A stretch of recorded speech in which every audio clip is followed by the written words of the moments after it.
નમો હરિયંતામ નમો સુદાનમ નમો હરિયાણમ નમો વિદ્યાયામ નમો સૌત્રિકાવતી શ્રાવણમ ઓમકારમેન્દુ નિત્યમ જાયંતિ યોગિનમ કામનિમોક્ષણમ શ્રી ઓંકારાય નમઃ મંગળમ ભગવાન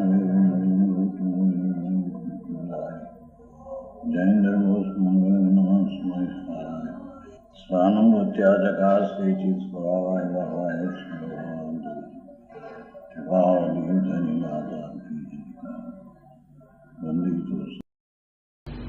આ સમયસાર ગાથા 14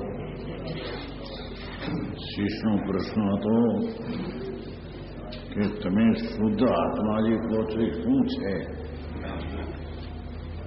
જેનું સમ્યક દર્શન થાય, જેનું સાચું દર્શન થાય, જેનો અનુભવ થાય એ ચીજ છે શું?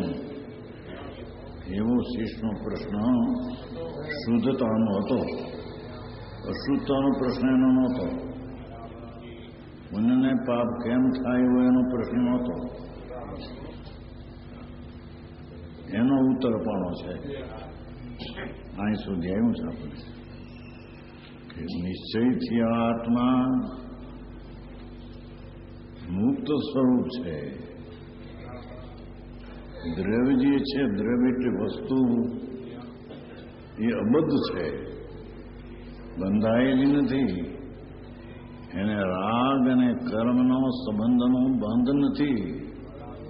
ત્રિકાળી ચીજ છે, નિરાવરણ છે. એની વાત છે પ્રભુ. ત્રિકાળી ચીજ છે, નિરાવરણ અંદર અબદ્ધ છે. કયો શબ્દ છે ને અબદ્ધ? એને બંધ સંબંધ નથી. એવી ચીજ એક છે અંદર. અનન્ય છે એટલે અંધેરા અંધેરા ભાવ રૂપે નથી. એના અનન્ય ભાવ સ્વભાવ ચૈતન્ય રૂપ છે અને નિયત નિશ્ચય છે.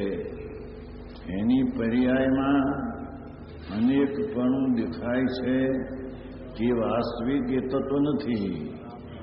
નિયત નામ નિશ્ચય ત્રિકાળી ચીજ છે ને અહીં નિયત કહેવામાં આવે છે, નિશ્ચય કહેવામાં આવે છે. અને અવિશેષ, એમાં વિશેષપણું પણ નથી. એટલે આત્મા વસ્તુ છે ને એને જ્ઞાન ને દર્શન ને આનંદ એવા ગુણો, એવો ભેદરૂપ વિશેષ નથી. એ અવિશેષ છે, સમાન છે. જેની વાત છે ભાઈ. સમ્યક દર્શન ધર્મની પહેલી શરૂઆત કોઈ અલૌકિક છે. અનંતકાળમાં એની પુણ્યપાપ અનંતવાર કર્યા અને 4 ગતિમાં રખડી મળ્યો છે. તો વર્તમાન કંઈક સગવડતા ભાળીને ત્યાં ચોંટી જાય છે.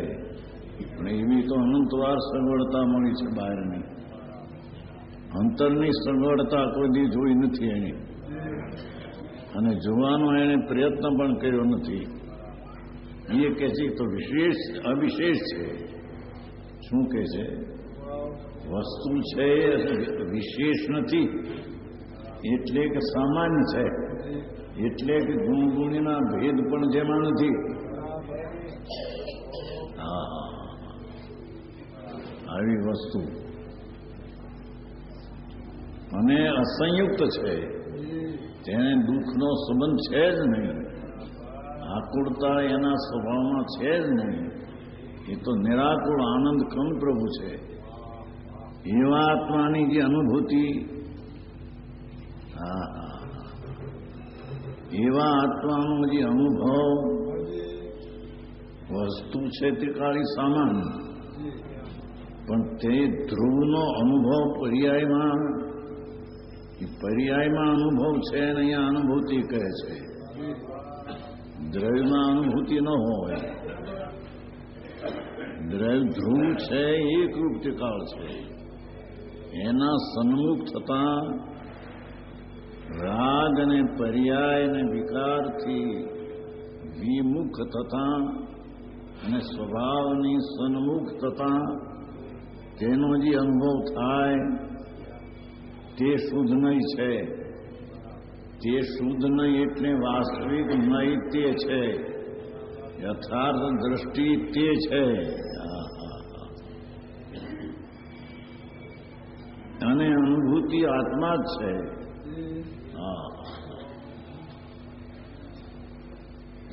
રાગ અને પુનપાપનો અનુભવ એ તો અનાત્મા છે, એ આત્માનો અનુભવ નથી. એને અનંતકાળમાં સ્વર્ગમાં અનંતવાર ગયો. નવમી ગ્રીવા કે ગ્રીવેક, આ 14 બ્રહ્માંડ છે એ પુરુષને આકારે છે. ખાલી ભાગ પછી આકાશ, પણ જીવ જળથી ભરેલું છે. એ 14 રાજલોક અસંગ જોજનમાં છે, એ પુરુષને આકારે છે. આ બ્રહ્માંડ 14 એની ગ્રીવા એટલે ડોક. ગ્રીવાને થાને દેવના વૈમાન છે, જેને ગ્રીવેક કહે છે.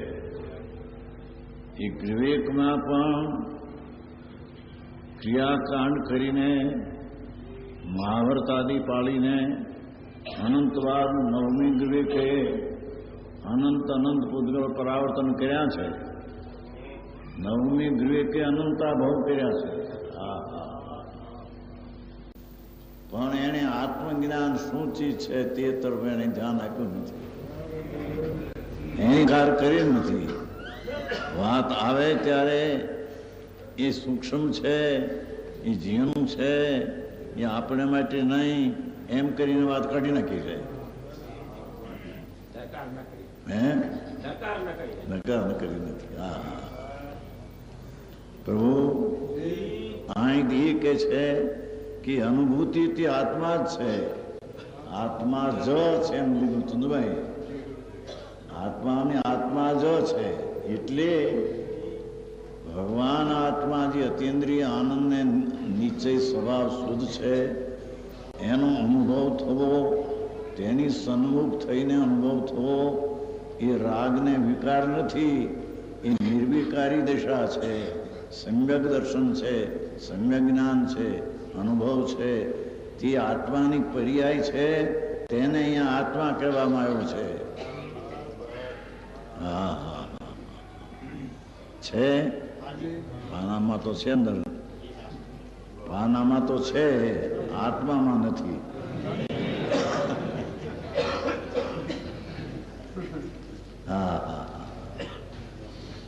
એ અનુભૂતિ આત્મા છે. એ રીતે આત્મા એક જ પ્રકાશમાન છે. અંતર સમ્યક શુદ્ધ જ્ઞાન દ્વારા આત્માને જોતા પરતર્પના વલણને છોડી દઈને અંતર્મુખ જોતા આત્મા એક રૂપે જ પ્રકાશમાન છે. એમાં ભેદ નથી, વિકાર નથી, પર્યાયનો ભેદ પણ તેમાં નથી. જેની વાત છે ભાઈ, એવો જે આત્મા એક જ પ્રકાશમાન છે, એક જ પ્રકાશમાન જેમ કીધું છે. પર્યાયનો ભેદ પણ ત્યાં પ્રકાશમાન નહીં. જેની વાત છે ભાઈ, સૂક્ષ્મ વાત છે. અનંતકાળથી એને પકડવાની દરકાર છે. ભાષા કેવી છે? આત્મા એક જ પ્રકાશમાન છે. ગુણગુણીના ભેદે નહીં, રાગ નહીં, વિકલ્પ નહીં, એક રૂપ ચૈતન સ્વરૂપ અંતરદ્રષ્ટિ મુકતા એકલો આત્મા જ લક્ષમાં અનુભવમાં આવે છે. એને શુદ્ધ નહીં કહો, છે તો અનુભૂતિ, એટલે કે ત્રિકાળી ચીજનો અનુભવ, એટલે કે અતિન્દ્રિય આનંદનો અનુભવ. અનુભવ છે એ પર્યાય છે. પર્યાય એટલે દ્રવ્યની વર્તમાન દશા છે, ત્રિકાળી એ નહીં. વર્તમાન દશા હોવા છતાં ત્રિકાળને અવલંબે જે અનુભૂતિ નિર્મળ થઈ તે પર્યાયને આત્મા પણ કહ્યો છે. આવી વાતો છે. એક જ પ્રકાશમાન છે. શુદ્ધ નહીં કહો, સમ્યક જ્ઞાનનો શુદ્ધ નય કહો, અનુભૂતિ કહો, આત્માની અનુભૂતિ કહો કે આત્મા કહો, એક જ છે. ત્રણ વાત એક જ છે, જુદા નથી. રાગથી જુદો પડતા પ્રભુ અનંત મુક્તિને ગયા છે. અનંત આત્માઓ મુક્ત પધાર્યા છે. સિદ્ધાંતમાં એ લેખ છે પરમાત્માની વાણીમાં કે 6 માસ ને 8 સમયમાં 608 મુક્તિને પામે. 6 મહિના ને 8 સમયમાં અઢી દીપની અંદર મનુષ્ય છે, બાકી અસંખ્ય દીપ સમુદ્ર તો ઢોળથી ભરેલા છે. ત્રિયંત અઢી દીપ છે, એમાં જ મનુષ્ય છે.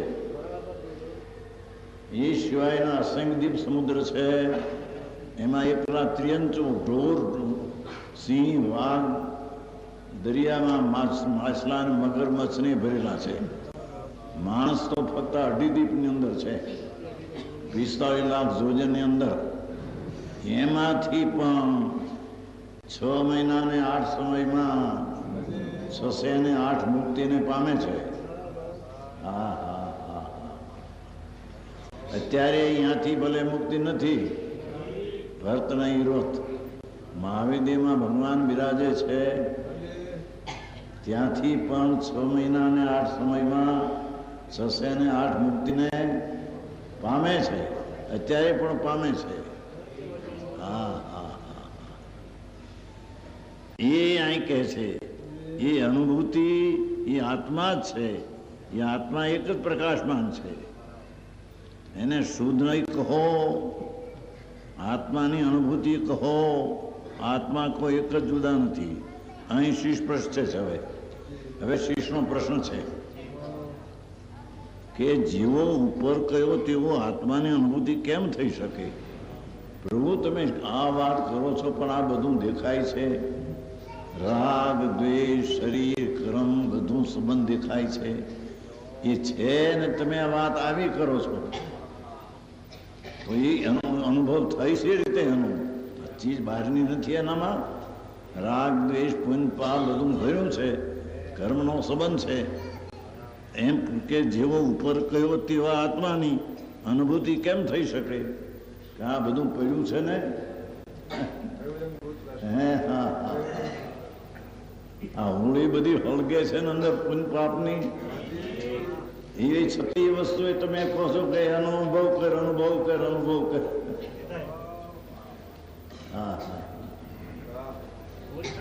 ભીમભાવજી વાત આવી છે. ભગવાન અહીં તો વાત આવી છે. આ દેખાય બધું, અને મૂકીને છોડીને રાગ દેખાય, પુણ્ય દેખાય, પાપ દેખાય, અને તમે કહો ઉપર આવો આત્મા તેનો અનુભવ કરો, તો એ સી રીતે છે? એનું થવું કેમ બને છે? એમ શીશનો પ્રશ્ન છે. સમજાય છે કાંઈ? આ સમાધાન, તેનું સમાધાન સંતો, વિતરાગી મુનિ પરમાત્મા કરી રહ્યા છે. ત્રણલોકના નાથના મુખમાંથી નીકળેલી વાણી ઓમકાર ધ્વનિ સુની ગંધર અર્થ વિચારે. ત્રણલોકનો નાથ પરમાત્મા, એની ઓમ ધ્વનિ હોય, આવી ભાષા ન હોય. એની હોઠ હલે નહીં, કંઠ કંપે નહીં, જીભ હલે નહીં, અને આખા શરીરમાંથી ઓમ ધ્વનિ ઉઠે. ઓમ એવો અવાજ ઉઠે. એ ઓમકાર ધ્વનિ સુની અર્થ ગણધર વિચારે. સંતોના ટોળાના ગણના ધરનારા મુખિયા એનો વિચાર કરે અને એમાંથી આગેમ રચે. ઓમકાર ધ્વનિ સુની અર્થ ગણધર વિચારે.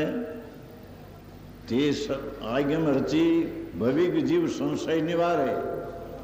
એની આગમની રચના કરી અને ભવિક પ્રાણી, યોગ જે પ્રાણી છે તે સાંભળીને પોતે સંશય નિવારીને, મિથ્યા નિવારીને અનુભવ કરે. એવી વાત છે કે છે.